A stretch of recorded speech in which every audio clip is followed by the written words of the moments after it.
All right, what's up, guys? Welcome back to another episode of the Living the Dream podcast. Today on the show, we have Claudia Goetzelmann, who is the founder of Permission to Bloom Coaching and is currently studying trauma therapy to also add that to her coaching. Claudia, how you doing? Hi, thanks for having me. Yeah, of course. No, thanks for coming on the show. And we like to jump Mm, right in. So if you could start with telling us a little bit more about yourself and what you'd like to do for fun, that'd be great. for fun. Wow, it's a little bit hard these days to do fun things. No, I shouldn't say that. That sounds it sounds not so good. No, for fun, I go hiking. I love nature and I'm a yogi.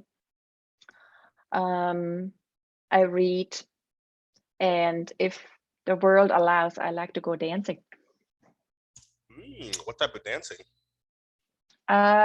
Just with friends to outdoor festivals, events, conscious, um, you know, conscious dancing. There we go. I love it. hmm Okay, well, tell us about Permission to Bloom coaching and what it entails and what kind of led you there. What led me there? So, yeah, my life story. I'm an advertising photographer. I'm still am an advertising photographer, and I like to say I died 5 years ago. I went through this crazy divorce, and then I rebirthed myself. And somehow, as things, go along in your life, I got really interested and fascinated about the topic of death. So fast forward, I became an end of life doula. And because I was just so, fascinated and wanted, then I said, I'm going to work with people at the end of life. Then I thought maybe all this, what one learns at the end of life, we already need to know right here, right now, in the middle of our life. So then I started Permission to Bloom. And Permission to Bloom is working with people. It used to be just with women, but now I opened it to anybody to help take roadblocks away and to step into the full potential. I love that. And do you mainly do that in a Mhm. one-on-one setting or do you do it in group settings or? It varies. I have a Facebook group, which has, there's people coming, going. And then I have sometimes sort of like 5 to 8 people, sort of like 4, 6 week um, courses or gatherings or like, sessions you would like, whatever you want to call it. And then usually it's one-on-one. Yeah. hmm There we go. I love it. So you hmm work as an advertising photographer, have Permission to Bloom coaching, and you're currently studying trauma therapy. What led you to do that? I don't know. So Dr. Gabor Mate, I do know Dr. Gabor Mate. I've always been fascinated with him. And when he launched the program Compassionate Inquiry, it's now in the third year. I just was like, oh my God, you're talking about dreams. This was my dream. And I wrote this beginning of COVID. I have it still on the wall. I want to study with Dr. Gabor Mate. And then, all the voices came, was like, I don't know if I can. Why would he take me? I'm not, maybe I don't have the education. But I was like, no, I'm going to apply because if not, I will never know.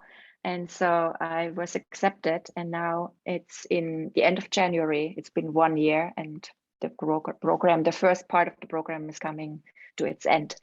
So I made my dream come true. Yeah, absolutely. No, that's awesome. Well, let's hear a little bit more about your motivation. I know that a lot of it is kind of rooted in your divorce and your rebirth, but kind of explain that a little bit more to us. What gets you up and keeps you going every day? So it is very fascinating. As a photographer, I had this aha moment. I photograph a lot of people, and I have to connect very fast and instantly with the subject in front of me, and I have to build a trusting relationship. And it's because I want something from them, and it's a very natural process. And I've done this for many years. So suddenly I realized that I have this gift, and people just tell me a lot. I connect with people. I'm a people person, and people just start sharing things with me. And so when I started Permission to Bloom, And then with the coaching, there was also people were like, wow, this is so you have this energy. And I'm saying in the most humble way. Um, but there is definitely something, I'm drawn to people and people are drawn to me. And so because of this ability that I can connect and build a trusting relationship, so went like from one thing to the next, to the next, to the next. And now I, find myself studying and helping people to go way, way deeper in this. And it has to really, you have to be very, very present. You have to be a very good listener. It's called abiding presence. There's a word for it. And you have to, it's like, let's say you come to me and you would like to discover what's holding you back in your life. And so you realize there's a memory or something in your childhood. You don't even know exactly why, what it is. And that together we can explore that and then help work through it so you can let it all go and feel light and free and move forward. Absolutely. I love that. So you Mm. both love combining your gift of building trust with people quickly and using it to help them unlock their full potential and move past that trauma. It's kind of. Mm-hmm. Tell us a little bit more about abiding presence. Abiding presence. So abiding presence, there is different levels of presence, right? I mean, when you think I don't know if you ever asked yourself, how present are you? How present are we? Because there is like, are we physically present? We're really taking in, like, we're in this space, like we're physically in a present moment. But then are we emotionally present? Are you really, really taking in what's going on inside you emotionally while we're speaking?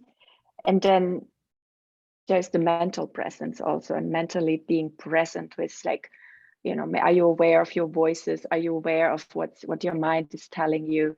So the full presence, the most we can be present is like really in this word. I think it really is a beautiful word, to be abidingly present. I take in my client with what they're presenting. I'm looking at their body language. Hear the voice. I understand through the questions compassionately and empathetically what they're actually saying when they're speaking to me and what their emotions are. Gotcha. Gotcha. Mm-hmm. Gotcha. I love that. And I love that idea of being present emotionally, because I think a lot of times we get caught up in, the holidays just happened. And Right. Holidays just happened. Yeah. when you don't have the things that are normally keeping you busy, you realize, like, oh, I got bored really fast. And then you just fill your life with more things to keep you busy. And I was like, wow, I really do have like a I have not cultivated a habit of being really present and just enjoying the moment. I always Mm. like using things to kind of distract me from the moment. And I was like, well, why is that? And it's like, the more you think about it, the more I'm like, well, I'm kind of sad about my situation and feel helpless. And it's like, well, why do I feel that? And you can start going into that. But when you're not present, it's like, it's kind of hard to do that. And so I noticed Right. myself. And so I love the idea of abiding presence, both in interaction with other people, but just with yourself as well. Yeah, I mean, it takes courage to be completely present. We have so many voices come, and a lot often we're scared of the voices, or we're scared of our own emotions because maybe that makes us feel lonely, or there's anger coming up, or we're grieving something we have lost. And especially these days where, we're so in such a turmoil time with COVID, the last, over now 2 years almost, right? So there's a lot of uncertainty. And so if we distract ourselves, it's almost like a numbing, then these voices can be suppressed, and life seems on the surface easier. Yeah, absolutely. No, Mm-hmm. I couldn't agree more. Well, awesome. Let's jump into your dreams and goals. I already know you've accomplished one of them in working with what's his name one more time? Dr. Gabor Mate. Gotcha. Awesome. Yeah. maybe I don't know if you can, if you, yeah, we can put this in the show notes, because he just launched this beautiful documentary and it's called The Wisdom of Trauma. And so I want to invite everybody of your listeners to get a chance to watch it, even just the trailer, and see, how it lands and how it feels. Sounds good. I Mm-hmm. am pulling it up on Google right now, so it will definitely be in the show notes. Yeah. Awesome. So I know that's one of your dreams and goals. Do you have other dreams and goals that you want to talk about? Well, so I'm still in the studies, and my next step is I am, going on for another year with this program, and then I would like to open, or continue with Permission to Bloom, but then have a praxis and really tap into the therapy work. And that's definitely my goal. And then as the world is changing, I know you're in Austin, Texas, right? There's a lot of movement around. Have you heard of MAPS, the multidisciplinary studies of psychedelic substances? Oh, I haven't heard that term, but I've definitely heard about it. Yeah. So, there's a lot of research done right now, and there's a lot of it's coming out from the, underground. It's a lot of legalization is happening in California, Oregon, Colorado, right? And all the trials and research shows that it really could be helpful to go, like, for instance, somebody has PTSD, to use, MDMA supported therapy. I'm sure you've heard about things like that. It seems like really gaining traction in the US, especially, actually. There's a lot of money, and the government is changing their approach to it. So I'm sort of leaning into this direction as well, where I want to go into. So it's some sort of a long-term goal, one step at a time, so we don't get overwhelmed. Yeah. Yeah. So, kind of like psychedelic therapy. Mm-hmm. Yeah.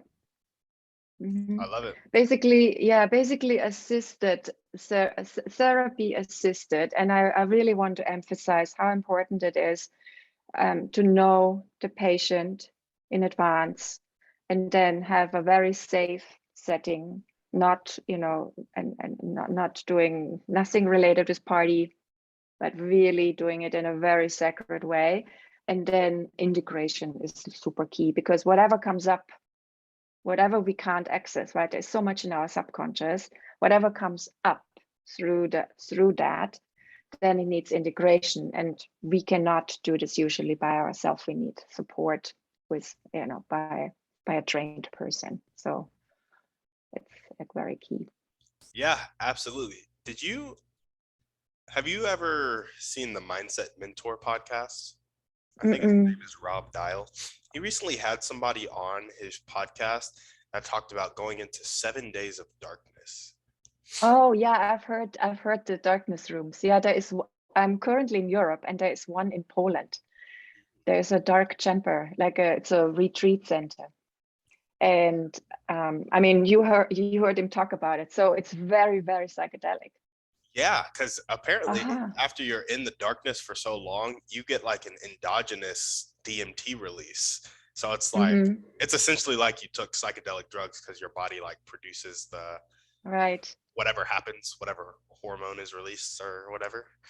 Yeah. And he was talking about how he had the most intense vision. So like for the first 3 days, he was going through all of his excuses and all of his negative thoughts and all of this and all of that, the things that pop up when we're alone.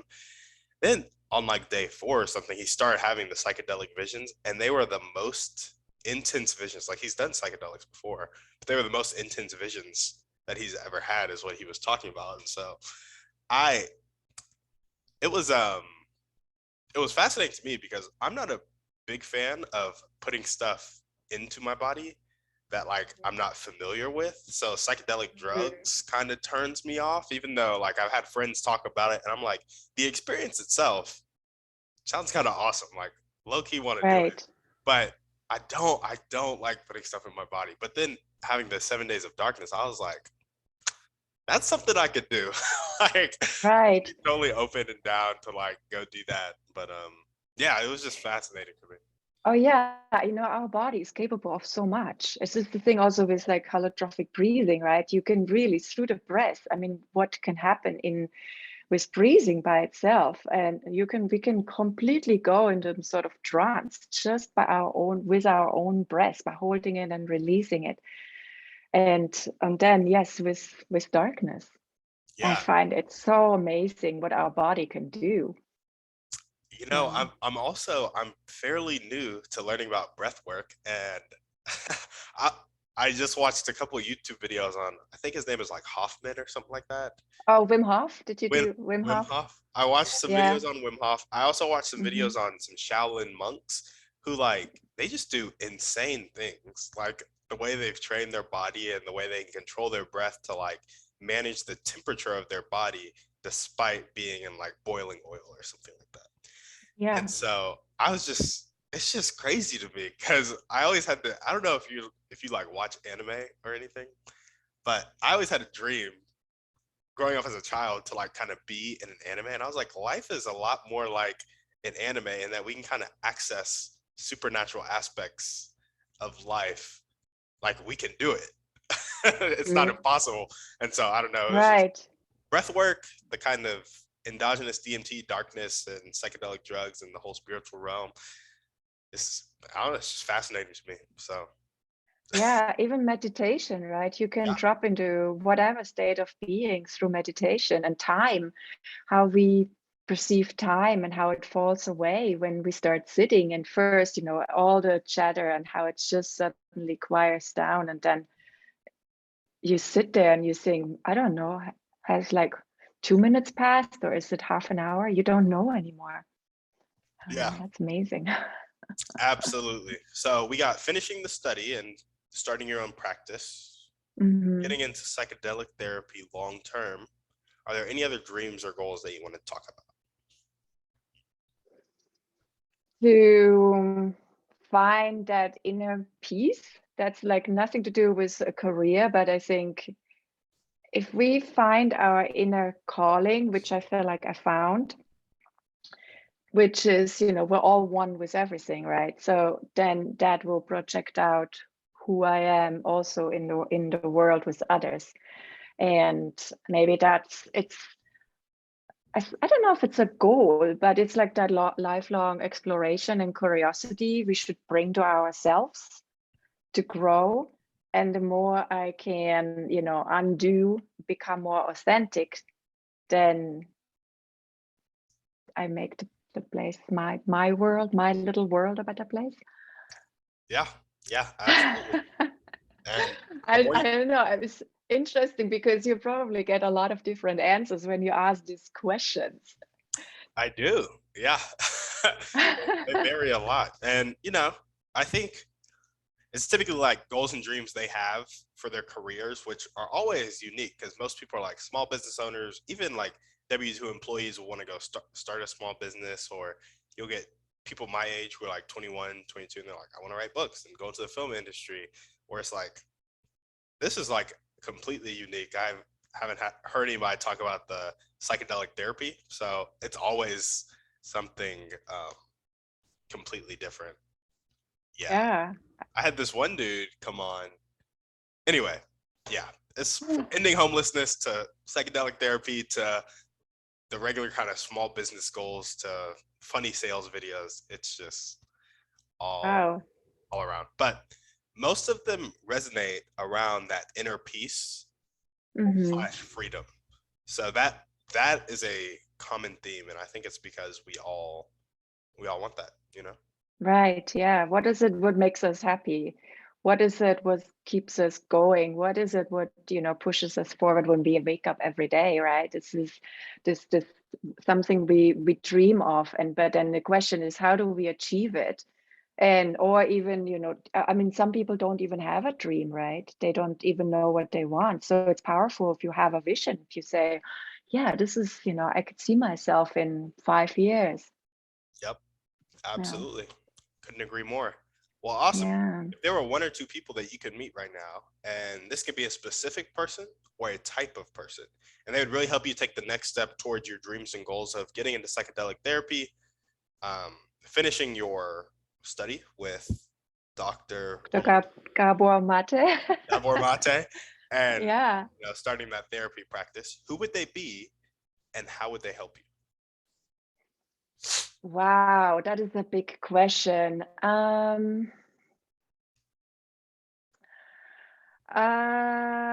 Wow, maybe. Are you familiar with Tim Ferriss? Oh, yeah. Yeah. I think it would be great to meet him because he's very involved in this whole topic. He has actually given a lot of his money to MAPS, to the organization, his personal wealth.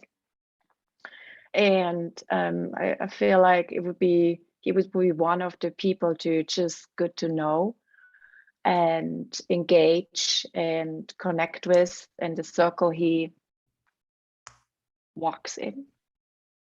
Yeah, absolutely. Have you read The 4 Hour Work Week? I have not read the book, but I listen to his podcast Gotcha. religiously, basically. Yeah, It's yeah, very inspiring, yeah. In his book, he either challenges a group of kids or is challenged by a professor when he is a kid, one of those things, to go and meet a famous person.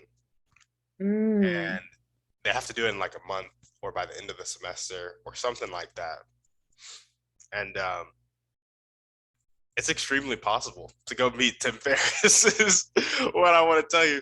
It's funny because we kind of think about famous people as if they're really far off, but if you think about it, it's like your neighbor is like a human being. Tim Ferriss is a human being. Like he has to be somewhere at some point in time, and like if you're just there at that same time, you could make that connection. And nailing that down can be harder, but with a little creativity, I think you could do it.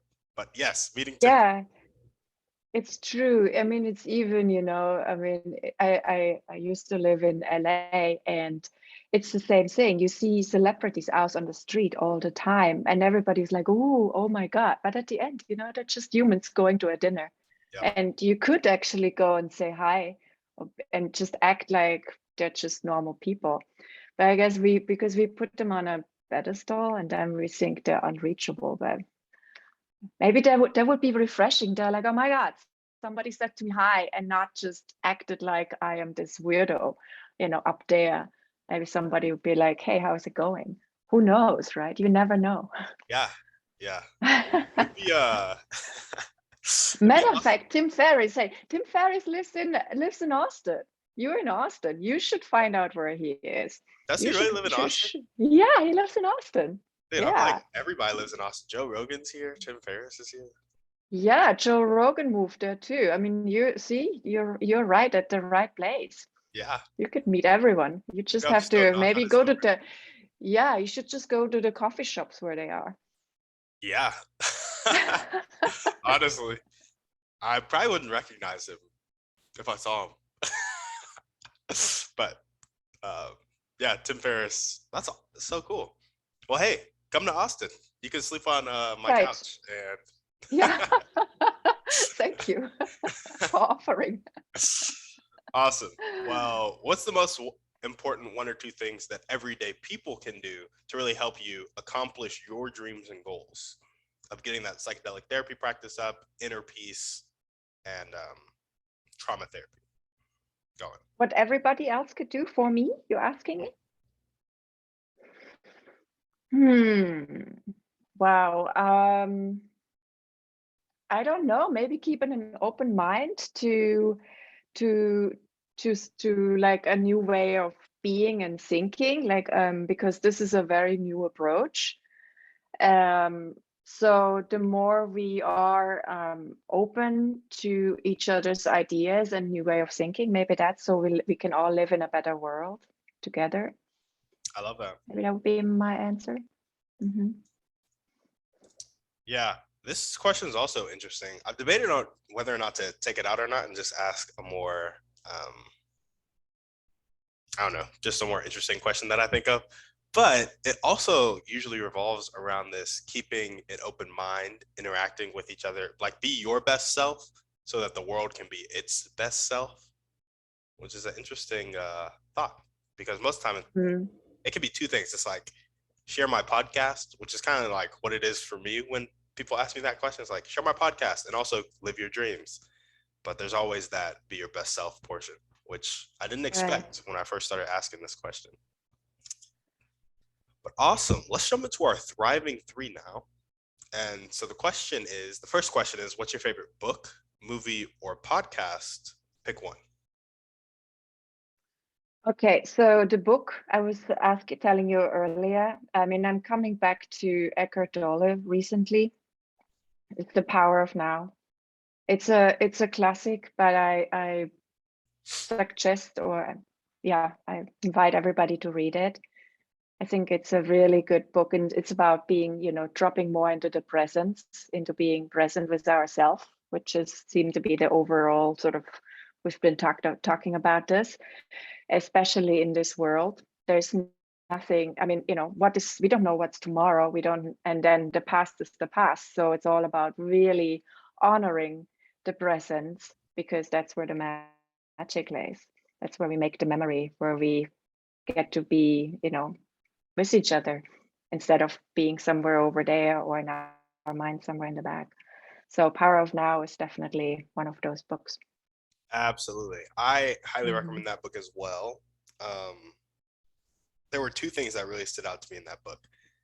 Like within the first 10 minutes, the man blew my mind when he was like, he was younger, 28, 30. He like really hated himself, wanted to die, blah, blah, blah. And he was thinking about it. And then he was like, but if I hate myself, there must be two of me. And when he realized that he could be more present with like thinking about his own thoughts and like being an Right. observer and removing himself, because if there's two of him, that means one is true and one is not. So he can observe the Mm. false part of him while like living in the true part. And then the other distinction, which kind of comes from that a little bit, they're connected, is there's your life and then there's your life situation. And the false part of Mm. us often focuses on our life situation, while if you focus on the true part of you, which is your life, like your very essence, the thing that's connected to everything around you, and that's how you become more present. Just blew my mind. Yeah, and that will always stay true. And it doesn't matter where we are, how old we are, what social category we fall in or anything, right? It doesn't matter. It's just truly human. Yeah.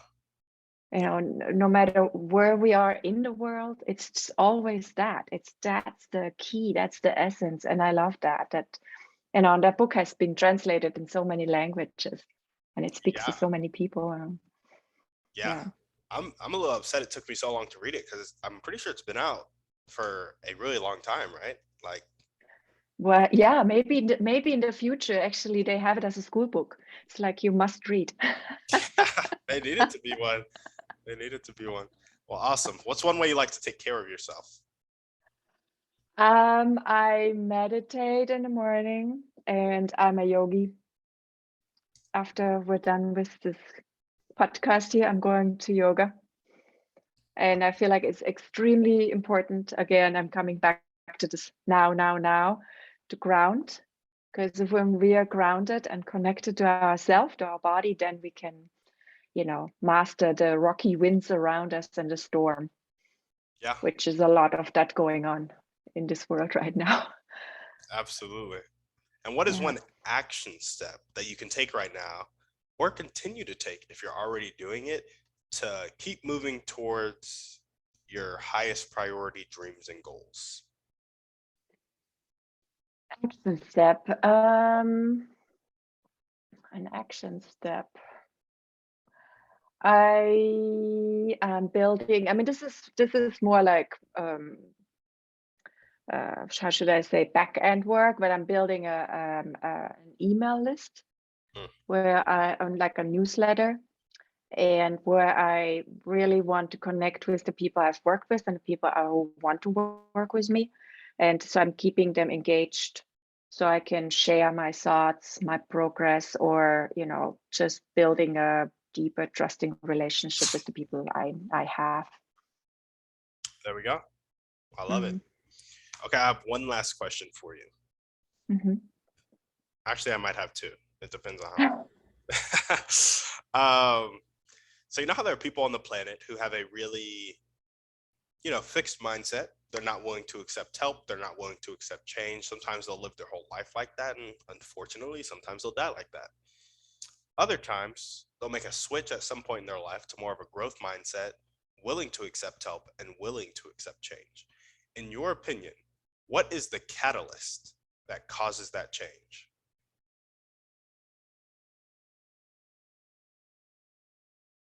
Wow. Usually, sadly, I think it's something dramatic, pain, a life fracturing event. Let's put it that way. Yeah. That we're forced. There's a saying: if you can't change your external environment anymore, you have to go internal and change your internal being.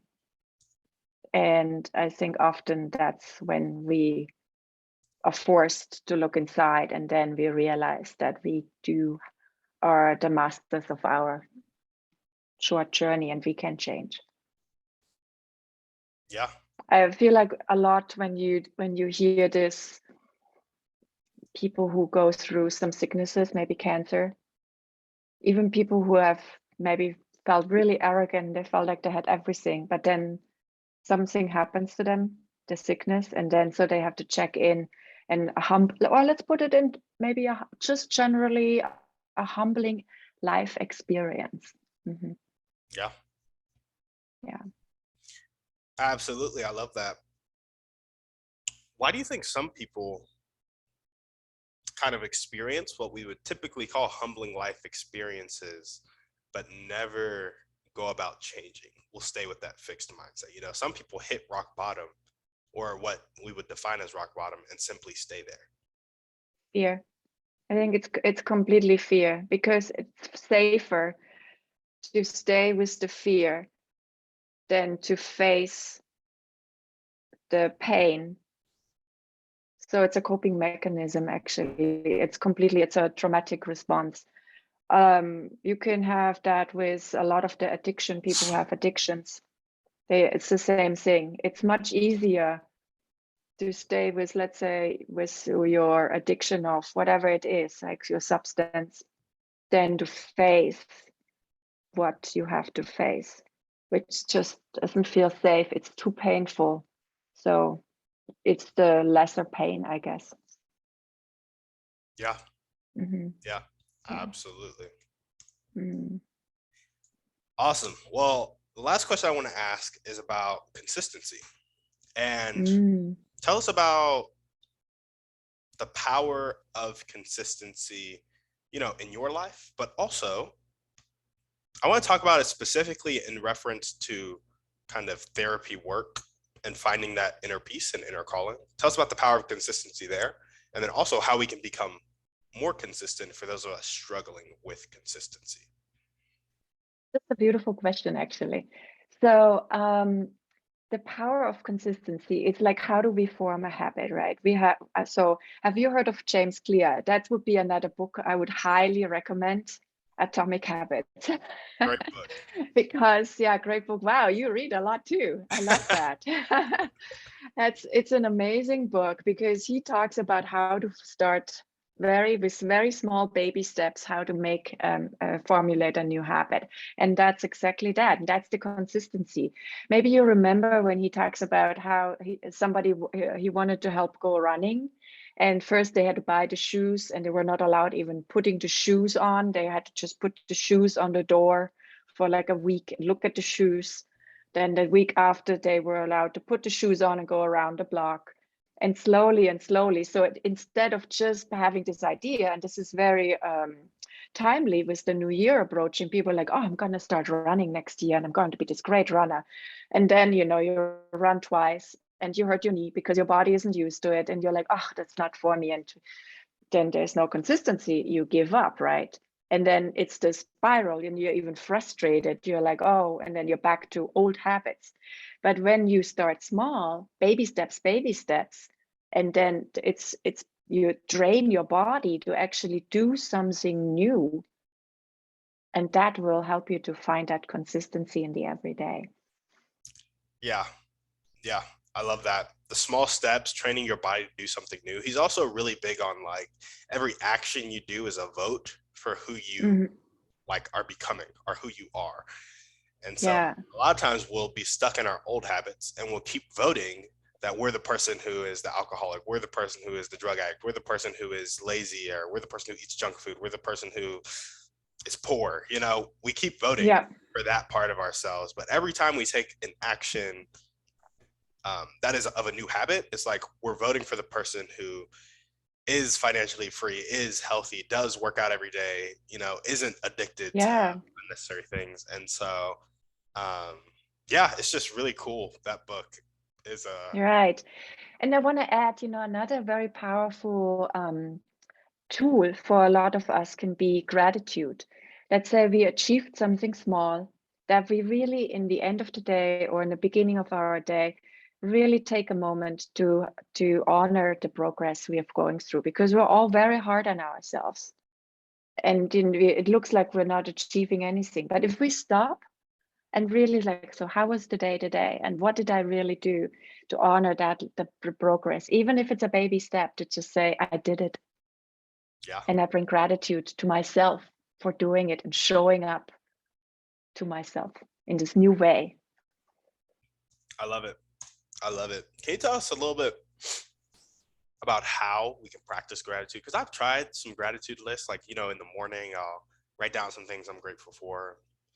In the evenings I'd write down some things I'm grateful for, but I didn't like feel gratitude. Like I was like, yeah, I'm Mm, thankful for this, but I don't feel gratitude right now, which was it's a really weird distinction, um, mm, which probably comes from like when I was a kid, I really turned on like apathy, right, to like kind of make it through. mhm. And what I found is that I've had trouble turning off apathy when it comes to feeling, um, you know, intense good emotions. Because, you know, I Right. automatically don't feel intense negative emotions because I learned to kind of shut that off. But it also kind of Yeah. it's good. So gratitude is hard for me to feel. What would you say to somebody who also resonates with my problem there? Right. So it's a very simple thing I do every morning, and it's before I get out of bed, I put my hands on my heart and I say out loud, I hold myself in love. And I say it 3 times, and it's that voice. I hear my voice on my chest, and it's almost like I'm voting for myself. I'm vowing for myself. I know I'm going to hold myself in love no matter what happens, right? Because this is it. This is all we have, this nowness, this life, right? And then at the end of the day, when I reflect back, I sort of come back to that. Did I hold myself in love? Did I show up for myself? And there is some sort of, I don't know, and everybody's different. I can only speak for myself, but there is this resonance of my own heart and my breath that I get to breathe. I mean, we take the breath, even the breath we can have gratitude for. It doesn't have to be anything big, right? It's just like to take a breath, our life, our prana, every day we take it for granted. Just be like, I am healthy. Yeah, I'm grateful for being healthy. I'm grateful that I got to walk down the street or look at the sun, or I'm grateful that my eyes can see all this beauty. It's so many things we don't even think about, but that really it's so simple. We don't even have to go like, oh, I'm grateful for that I achieved and that I did da da da da da. I mean, this is amazing if that's that. But if we could just come to the most simple thing around our own body, maybe that will help. I don't know.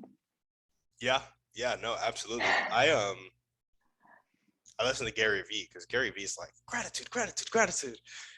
um, and he was like, when something happens, the way he stays in his gratitude mindset, which is really extreme. I don't recommend this for everybody, but it's like, think about how it would work for you. He imagines like, so say he slips out of gratitude because something bad happened with business, right? And he's like pissed off in the middle of the day. He imagines how bad his day would be if everybody in his family died at that second. Like everybody he loved about was just dead and gone. And like he could no longer interact with them. And then he's like, well, compared to that, this business thing really isn't a problem. So I need to take the time to be grateful that I have my loved ones still with me, and that Right. as bad as the business thing is, it's the only thing that happened today because my whole family could have died. And so it like helps Right. them to slip into gratitude. So it looks different for everybody. I don't know if that helps you. What Claudia said might help you, but gratitude's key. So learn how to cultivate it in your life, and it'll make you a much happier person. Yeah, I feel like it's also another practice. The more we practice gratitude, the more I think we can feel it. I've started doing this with my hands on my heart like a year and a half ago. And if I don't do it, I feel like I'm not showing up to myself. Yeah. And it's a very powerful thing. And it just puts me in this deep connection with myself, with me, my soul, my spirit, my body, just to wake up into that. So I invite people to test it out and see what they say, what they feel. There we go. Did that come from the high five habit by chance with Mel Robbins? I don't know. No, I don't know if it comes from there. I don't know. It's just Oh, one. that's really interesting. You should check out the high five habit because I'm sure it sounds like you're doing everything that Mel Robbins talks about. But yeah, she talks about waking up and like just starting with that love and like high fiving your heart. Like just put your hand on your heart and like say, hey, you got this, you're loved, you're okay, like that type of stuff. Yeah. So Yeah, you could even make it a little prayer, right? You could say all those things and then make a statement and say, so it is. I am going to hold myself in love. I'm going to show up. I'm going to be grateful for, or I'm going to be present to whatever, try happen. I find acceptance, whatever comes my way, whatever, right, is in our lives, and then make a statement and say, so it is. It's like this really calling it in powerfully. there we go. I love it. Yeah. Well, Claudia, is there anything else that you want to talk about before we sign off? No, I think we covered actually quite a lot of things. Yeah. I'm curious to listen to it again, and because it always goes by so fast. Yeah, absolutely. Well, there we go. Guys, if you're listening to this and you loved what Claudia had to say, make sure to, one, if you know Tim Ferriss, introduce her to Tim Ferriss. You'd be surprised. I bet there's somebody here listening that knows Tim Ferriss. A lot of times people come on and they ask to meet Oprah. And two people have come on the podcast who was like, I met Oprah, or I have like an aunt that talks to Oprah every week. No, wow. Which is so cool. It's like you're always closer than you would think. So if you know Tim Ferriss, That's true. introduce Claudia to Tim Ferriss. And also, if you just vibed with her, make sure to reach out to her if you want coaching, or you know somebody who wants coaching, send them Claudia's way. Claudia, thanks for coming on the show. Thank you so much. Beautiful conversation. And I wish you a beautiful day. Awesome. You too. And guys, as we always ask, shoot this podcast to 1 in 3 people you know need to hear this message. Shoot us a 5-star review on iTunes, and we're out.